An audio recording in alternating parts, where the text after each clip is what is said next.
Hello everyone.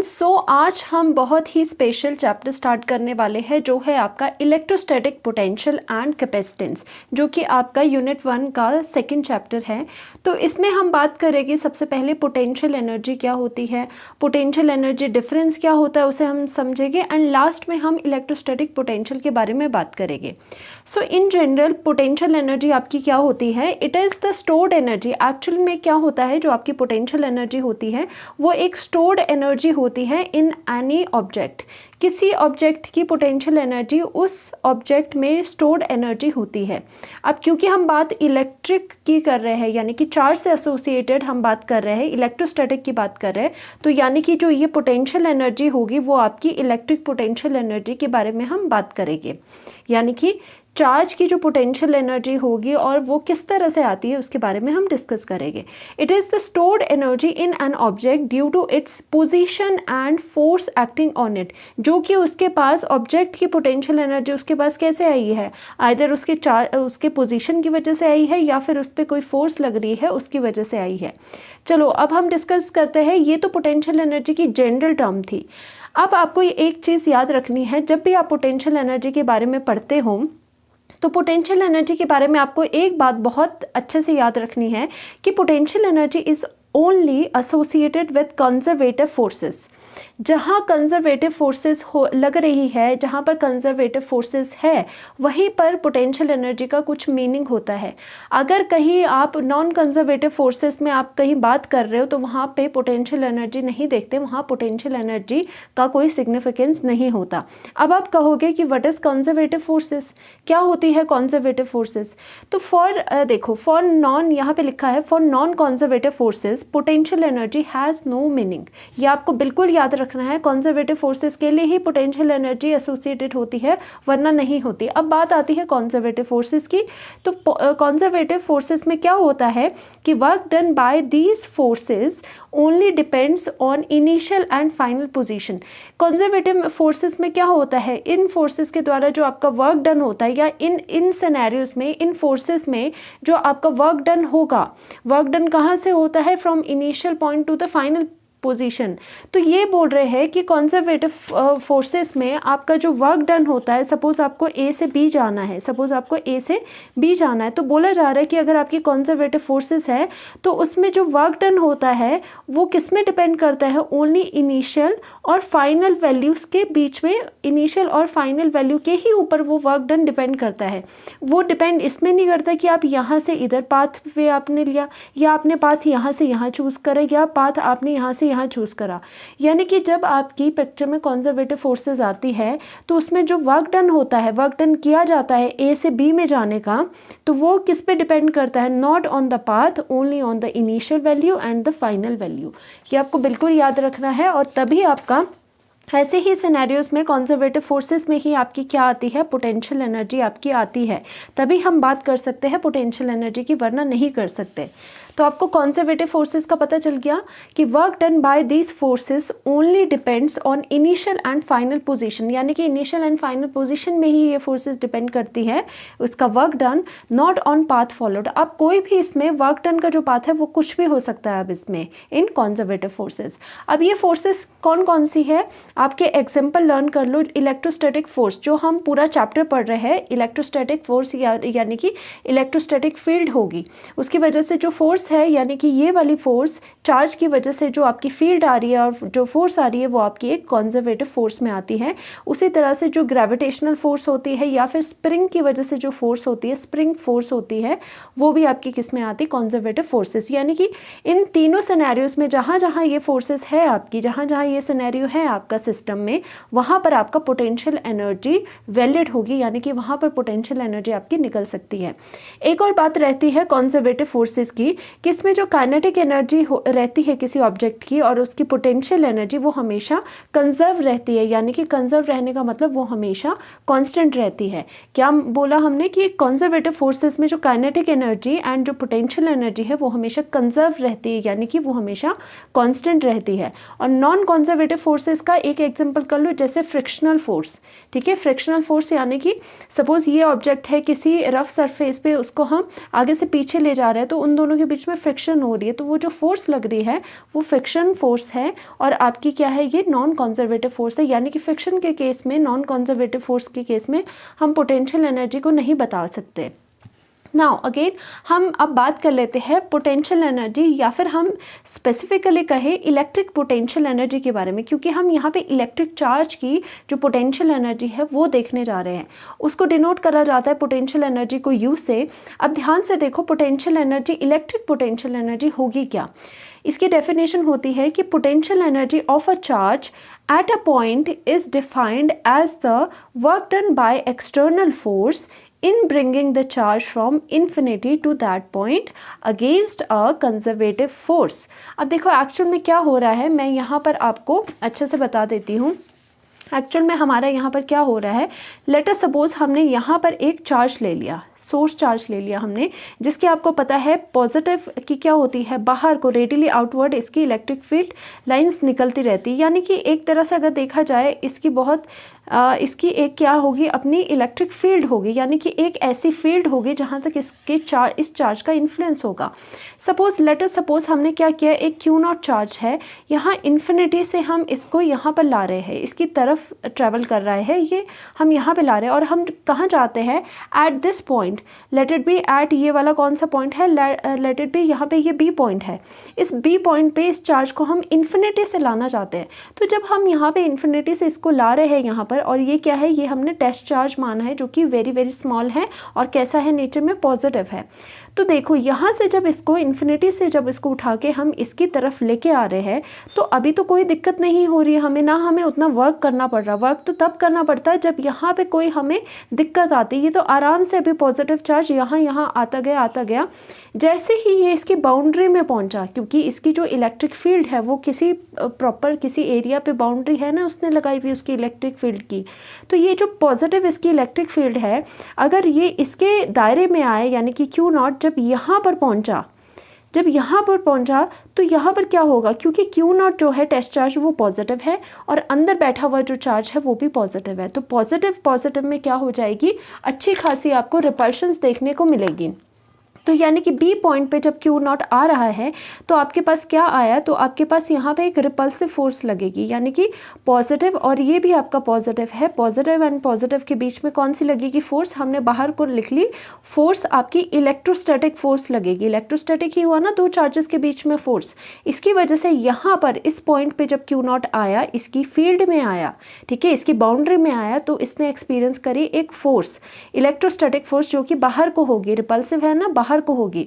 Okay, but हम क्या चाहते हैं, हम चाहते हैं कि इस क्यू नॉट को यहाँ पर लाना, इस बी पॉइंट पे लाना। तो क्या किया जाए, ऐसे तो यहाँ पर ये टिकेगा नहीं, ये तो भागेगा इससे दूर, तो क्या करा जाता है, तो आपका ये वर्क डन करा जाता है। तो यानी कि या फिर अगर इसको यहाँ पर हमने सपोज यहाँ पर आपका ये चार्ज है, सपोज़ ऐसे कर लो, यहाँ पर सपोज़ ये पॉजिटिव चार्ज है जैसे हमने लिखा है यहाँ पर, और सपोज़ यहाँ पर आपका क्यू नॉट है, यहाँ पर क्यू नॉट है, तो यहाँ पर ये जो है इन्फिनिटी से हम इसको लाते जा रहे हैं, वही वाली बात है, इन्फिनिटी से बी पॉइंट तक लेते जा रहे हैं इसे। तो हमें क्या करना पड़ेगा, हमें यहाँ पर, सो दैट ये यहाँ पर रहे, इस पर क्या लगानी पड़ेगी, एक और फोर्स लगानी पड़ेगी जो कि बिल्कुल इसके ऑपोजिट होगी। सोचो अगर इसको इसी पॉइंट पे हम रखना चाहते हैं, इन्फिनिटी से लेके आ रहे हैं आराम से, और यहाँ पर हमें क्या हुआ, यहाँ पर हमें बहुत ही बैकलैश देखने को मिली, ये बाहर को इसकी फोर्स लगा रहा है। तो हम चाहते हैं कि ये जो क्यू नॉट चार्ज है ये आपका इधर ही रहे, तो आपको क्या करना पड़ेगा, जितनी ये फोर्स है एफ, जो इलेक्ट्रोस्टैटिक फोर्स बाहर को लग रही है, उसी के इक्विवेलेंट आपको अंदर को फोर्स लगानी पड़ेगी, और ये फोर्स क्या होगी, फोर्स एक्सटर्नल, यानी कि आपको ये फोर्स खुद लगानी पड़ रही है। ओके, यानी कि अगर ये फोर्स इस पे लगेगी तो इस फोर्स की वजह से क्या होगा, सम वर्क डन होगा, यानी कि हमें इस पे वर्क डन, क्यू नॉट पे हमें वर्क डन लगाना पड़ रहा है, सो दैट ये इन्फिनिटी से कहाँ तक आए, क्यू नॉट तक आए, जहाँ पर कि इलेक्ट्रोस्टैटिक, आपकी इलेक्ट्रोस्टैटिक फील्ड है या फिर आपकी इलेक्ट्रोस्टैटिक फोर्स है, यानी कि आपकी क्या है, कंजर्वेटिव फोर्स है यहाँ पर। अगर सपोज अगर ये फोर्स यहाँ पर नहीं होती, तो चाहे आप इन्फिनिटी से सपोज ये बी पॉइंट तक हमने लाना है क्यू नॉट को, तो ये आराम से आ जाता, ये पॉजिटिव चार्ज है, इसको रिपेल करने के लिए यहाँ पे कोई भी फील्ड नहीं है, तो आराम से आप ले आते, आराम से आपका आ जाता, कोई वर्क डन नहीं लगता इसके केस में, क्योंकि आराम से आ रहा है, अपोज करने के लिए कोई है नहीं। बट यहाँ पे अपोज करने के लिए इतनी बड़ी फील्ड है, कंजर्वेटिव फील्ड है ये, फिर इसकी वजह से क्या होगा, आपको एक एक्सटर्नल फोर्स लगानी पड़ेगी जो कि वर्क डन करेगी। किस लिए? To bringing this q naught from the infinity to the point B. और जब ऐसा करने पे आपका जो वर्क डन लगेगा वही आपकी क्या होती है, पोटेंशियल एनर्जी होती है। यानी कि क्या हुआ, जब आपने इन्फिनिटी से एक पॉइंट पे, सम पॉइंट पे इस चार्ज को लाया, तो उसको लाने के लिए जितना आपको वर्क डन करना पड़ रहा है, यानी कि यहाँ पर रखने, इन्फिनिटी से यहाँ पर रखने के लिए जितना उसको वर्क डन करना पड़ रहा है, वही इस पॉइंट पे, इस चार्ज में पोटेंशियल एनर्जी की फॉर्म में वो स्टोर्ड हो जाता है। यानी कि हम क्या कह सकते हैं कि जो आपने इतनी मेहनत करी, आपने इतना वर्क डन करा, तो मैं यहाँ पे बना रही हूँ क्या है, infinity from infinity q naught is a test charge. आपको पता होना चाहिए एक और इम्पॉर्टेंट बात कि जब इन्फिनिटी पे अगर हम देखें तो उस पर पोटेंशियल एनर्जी भी ज़ीरो होगी, यानी कि पोटेंशियल एनर्जी यानी कि यू इन्फिनिटी ज़ीरो होता है। ऐसा क्यों होता है? क्योंकि इन्फिनिटी बड़ी दूर है। आपका जो ये चार्ज है उसका इन्फ्लुएंस कोई एक पर्टिकुलर एरिया तक ही रहेगा, इन्फिनिटी तक तो नहीं रहेगा। इन्फिनिटी पे इसकी कुछ नहीं चलती, इसकी वजह से ना यहाँ फोर्स लग रही है, ना यहाँ पे वर्क डन हो रहा है, ना यहाँ पे पोटेंशियल एनर्जी कुछ आएगी। तो यहाँ तो पोटेंशियल एनर्जी वगैरह ये सब चीज़ें ज़ीरो है, ना यहाँ वर्क डन हो रहा। जैसे जैसे यहाँ इन्फिनिटी से क्यू नॉट को इधर हम लेके आए, कहाँ लेके आए, इसके नज़दीक लेके आए, इसकी इन्फ्लुएंस में लेके आए, तो यहाँ बी पॉइंट पे इसको क्यू नॉट को रखने के लिए बड़ी दिक्कत आ रही है। क्यों? बिकॉज जैसे बोला कि बी पर एक फोर्स लग रही है जो कि यहाँ पर है, इसे कहते हैं फोर्स इलेक्ट्रोस्टैटिक। ओके, इलेक्ट्रोस्टैटिक यानी कि जो कि चार्जेस की वजह से है, प्लस एंड प्लस में रिपल्शन है तो इधर लगी। तो हमें क्या करना पड़ेगा कि आपको यहाँ पर जो ये वाला आपका चार्ज है पॉजिटिव, सो दैट ये इधर ही रहे, आपको एक इक्वल फोर्स लगानी पड़ेगी जो कहाँ पर होगी, जो आपके ऑपोजिट डायरेक्शन में होगी।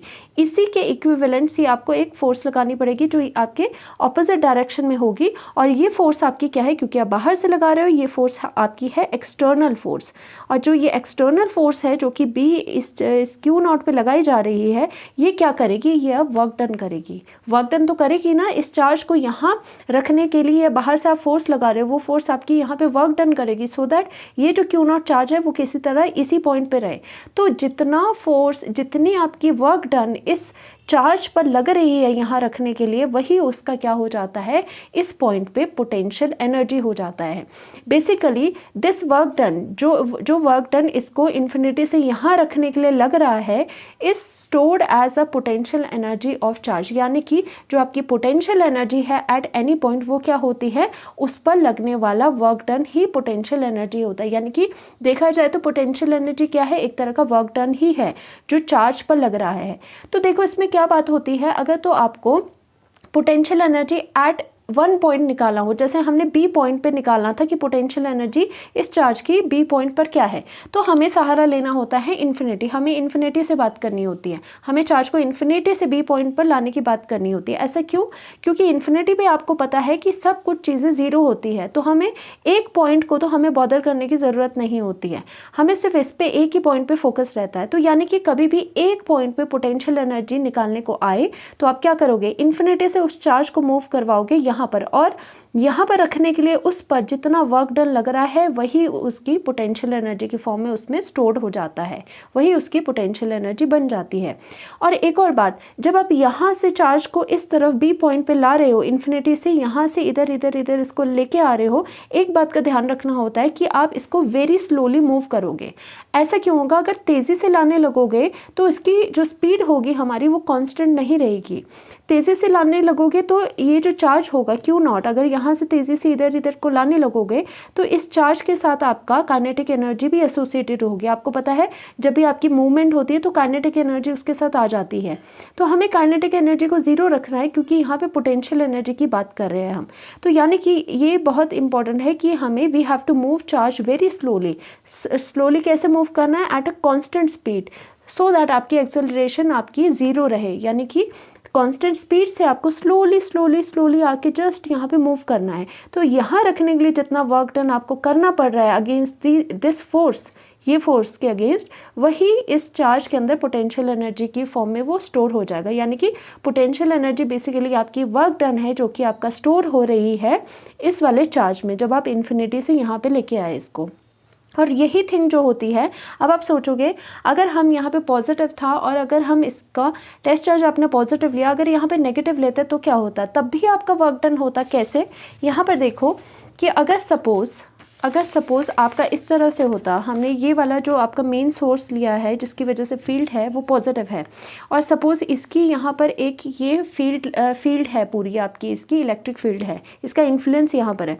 तो सपोज़ अगर हम इस पॉइंट पे इसको रखना चाहते हैं, सपोज़ चार्ज हमारा यहाँ नेगेटिव होता, तो आप तो बोलते कि इसमें तो कोई वर्क डन ही नहीं करना पड़ रहा क्योंकि पॉजिटिव एंड नेगेटिव आपस में अट्रैक्ट करेंगे।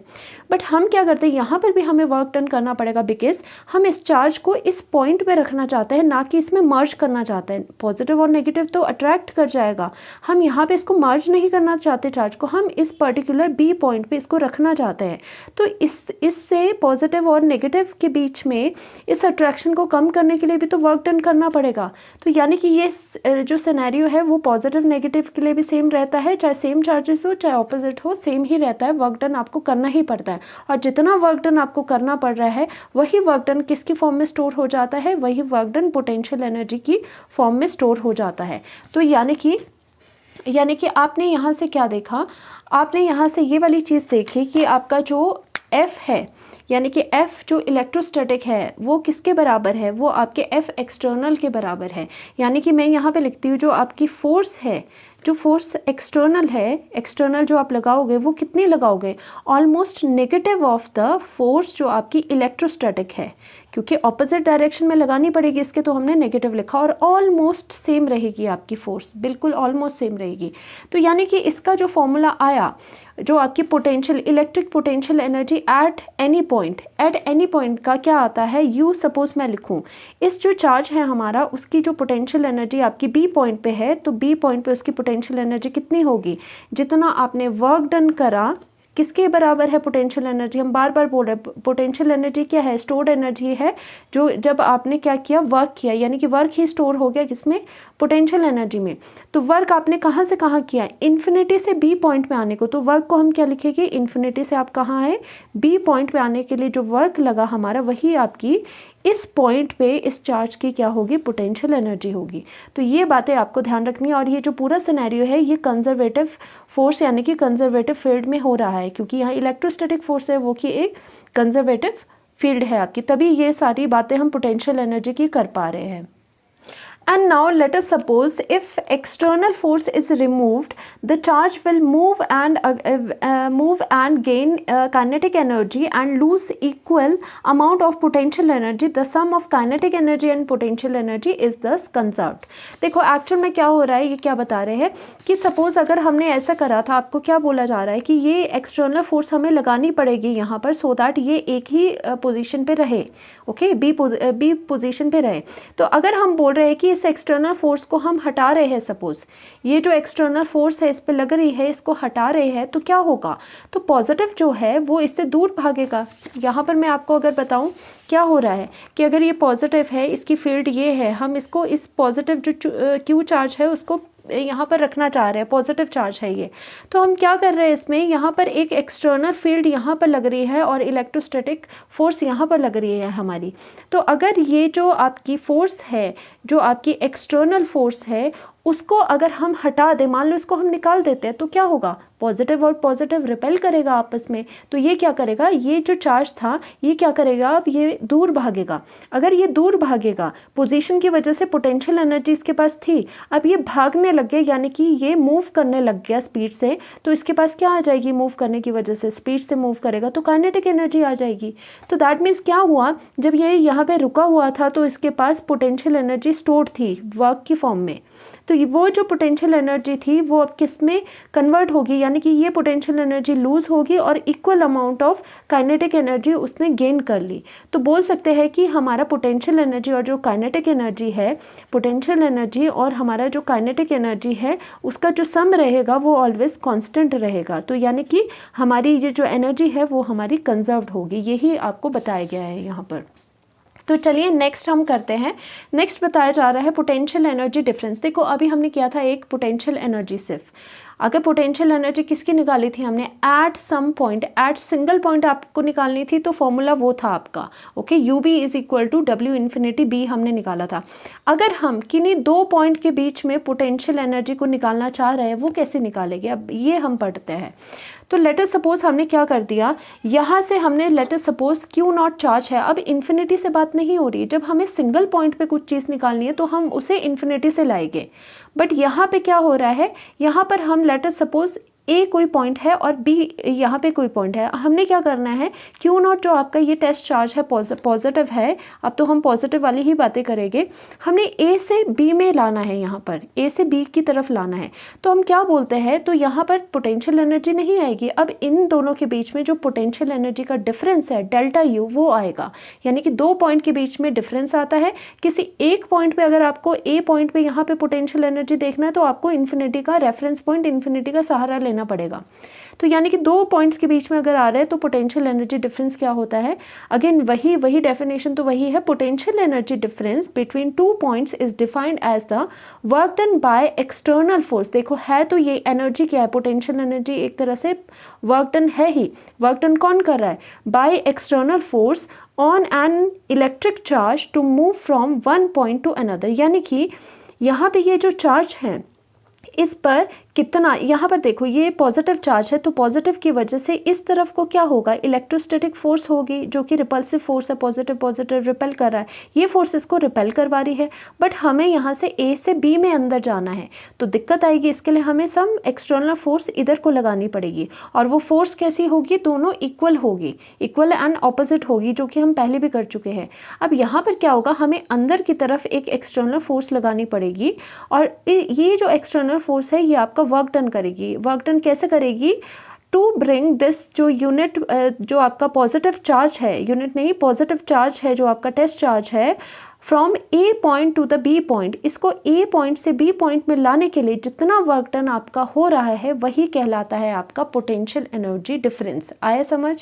और ये सारी चीज़ें क्या हो रही होगी, एक कंजर्वेटिव फोर्स यानी कि एक कंजर्वेटिव फील्ड के अंडर हो रही होगी। अगर ये नहीं होता तो कोई वर्क डन ही नहीं होता, ना पोटेंशियल एनर्जी आती, इसीलिए कंजर्वेटिव फील्ड बहुत इंपॉर्टेंट होती है। तो यानी कि अगर डिफरेंस निकालना है तो दो पॉइंट ले लो, यहाँ से यहाँ मूव करवा, देखो चार्ज को एक पॉइंट से दूसरे पॉइंट पे मूव करने के लिए कितना वर्क डन लग रहा है अंडर दिस कंजर्वेटिव फील्ड, वही आपका क्या कहलाता है, पोटेंशियल एनर्जी डिफरेंस कहलाता है। डिफरेंस दो पॉइंट के लिए हो गया, सिंगल अगर होगा तो सिर्फ पोटेंशियल एनर्जी हो जाएगी।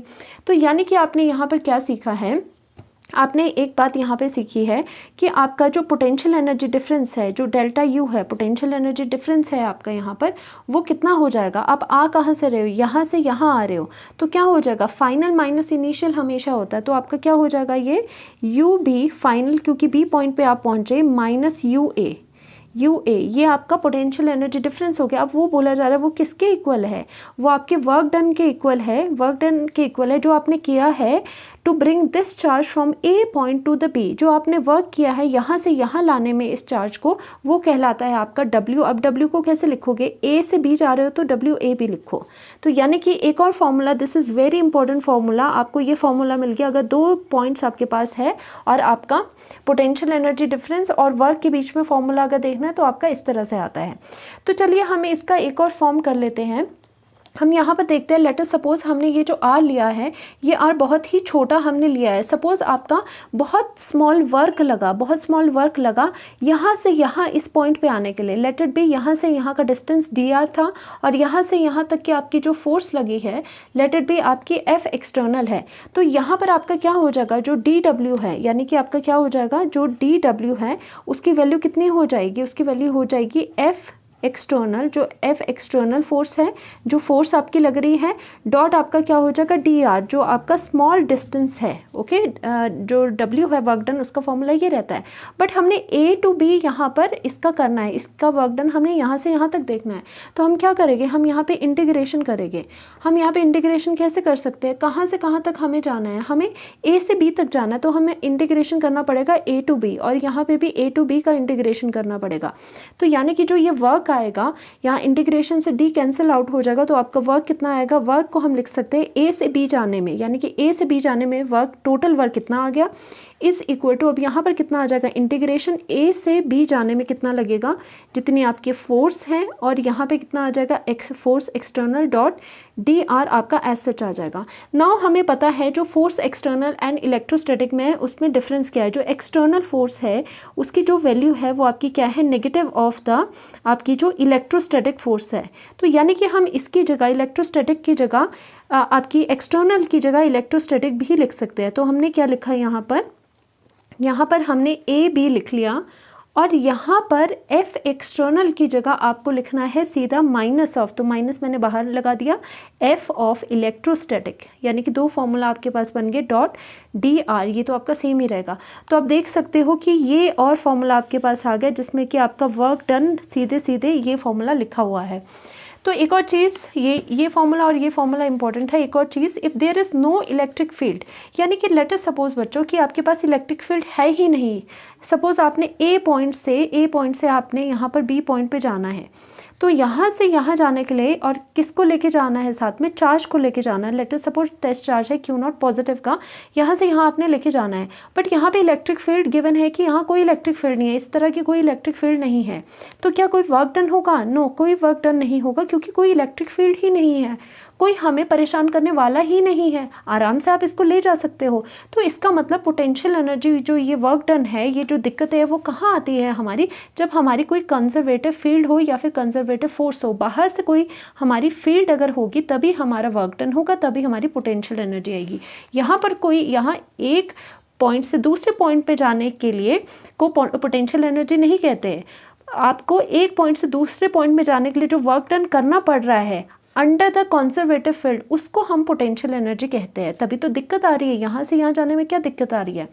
एक और चीज़, on above equation W A B, जो आपको ये डब्ल्यू ए बी दिखाई दे रहा है, अब इसके बारे में बात करी गई है कि it depends only upon the initial and the final position of the charge. यानी कि अगर आप सपोज ए से बी जा रहे हो या फिर सपोज बी से ए जा रहे हो, तो जो यहाँ से यहाँ वर्क डन होगा वो भी सेम होगा, यहाँ से यहाँ वर्क डन होगा वो भी सेम होगा। यानी कि वर्क डन के लिए यहाँ पर पाथ की कोई ज़रूरत नहीं है, पाथ पे वो डिपेंड नहीं करता है। अगर गिवन दैट, अगर आप किसकी बात करो, आपके पास कोई एक इलेक्ट्रोस्टैटिक फील्ड है, यानी कि आपकी कंजर्वेटिव फोर्स है, तो अंडर द इलेक्ट्रोस्टैटिक फील्ड आपका क्या होता है कि आपका जो वर्क डन होता है वो इनिशियल एंड फाइनल पोजीशंस पे डिपेंड करता है, ना कि पाथ पे डिपेंड करता है। तो ये सब चीज़ें आपको पता होनी चाहिए। Thank you so much.